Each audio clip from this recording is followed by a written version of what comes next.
Mia, bitawan mo na yung chicken. Bitawan mo na yung chicken. Opo. Lagay mo na sa labas.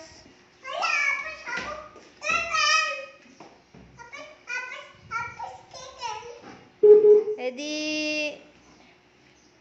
Yan na lang ulamin natin mamaya. Yung fried chicken natin. Di ba gusto mo fried chicken? Di ba gusto mo yung fried chicken? Ayoko! Natin. Kinuha na niya. Kakain ako.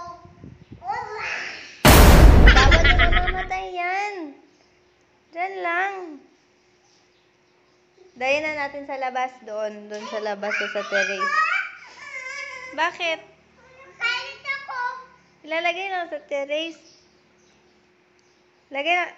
Lagay na natin. Kaya ka. Namin na. Patayin na natin. Patayin na natin yung kutsilyo. Ano na natin? Ano na natin? Come here. Ha? Amin na. Amin na yung chicken. Patayin na natin. 1, 2, 3.